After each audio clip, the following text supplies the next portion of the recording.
So ఇక కేంద్ర budget మరి వరంగల్ జిల్లా మీద ఎట్లాంటి ప్రభావం చూపబోతుంది అన్న కోణంలో వీళ్ళు తీసుకున్నటువంటి కథనం ఇది నిర్మలమ్మ కళల కుటుంబం వచ్చే 2 ఏళ్లలో 1 కోటి మంది కర్షకులను సేంద్రియ సేద్యం వైపు మళ్లిస్తాం. ఈ పద్ధతిలో మేము ఉద్యోగాలు మధ్యతరగతి కుటుంబాలపై దృష్టి సారించామంటూ చెప్తున్నారు. సో దీంతో ఇక జిల్లాల్లో ఎంతమంది రైతులు ఉన్నారు, వరంగల్, జనగామ, హనుమకొండ, భూపాలపల్లి, ములుగు ఈ జిల్లాల్లో సో ఎంతమంది రైతులు ఉన్నారంటూ తీసుకున్న వార్త ఇది. అట్లాగే పన్ను చెల్లింపుదారులు స్టాండర్డ్ డిడక్షన్ 50,000 నుంచి 75,000కు పంచడంతో వాళ్ళందరూ కాస్త ఆనందంగా ఉన్నారంటూ తీసుకున్న కథనం ఇది.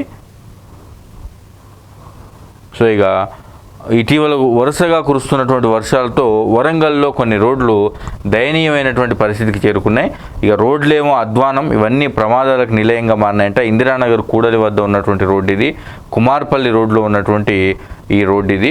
ఇక గ్రేటర్ వరంగల్ 8-9 డివిజన్ పరిధిలో గుడిబండల్, సుధానగర్, ఇందిరానగర్ కాలనీ, కుమార్పల్లి తదితర ప్రాంతాలకు వెళ్ళే ప్రధాన రహదారులు అధ్వానంగా ఉన్నాయి. ప్రధానమైన హనుమకొండ చౌరస్తా నుంచి వివిధ కాలనీలకు నిత్యం వందలాది వాహనాలు తిరుగుతుంటాయి. కుమార్పల్లి నుంచి టైలర్ స్ట్రీట్, ఇందిరానగర్ మీదుగా పెద్దమ్మగడ్డ వద్ద 100 అడుగుల రోడ్డుకు చేరుకోవడానికి, హనుమకొండ అమృత థియేటర్ నుంచి సుధానగర్, గుడిమండల్ మీదుగా 100 అడుగుల రోడ్డుకు చేరుకోవడానికి ఉన్న రోడ్డు పూర్తిగా గుంతలమయమైపోయింది. మరి దీన్ని అధికారులు దృష్టి పెట్టాలని చూస్తున్నారు.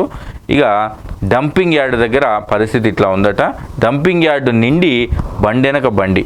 ఇక రాంపూర్ డంపింగ్ యార్డ్ మంగళవారం పూర్తిగా నిండిపోయింది. చెత్తను పోసేందుకు ఖాళీ స్థలం కరువైంది. పర్యావరణ ప్రజారోగ్య విభాగాల అధికారుల నిర్లక్ష్యంతో వారం రోజులుగా చెత్త అక్కడే ఉండిపోవడంతో మొత్తం వెహికల్స్ అన్నీ ఇట్లా ఒకదాని తర్వాత ఒకటి క్యూ కట్టిపోయినాయి. ఇది ఇక వరంగల్కి సంబంధించినటువంటి వార్తలు.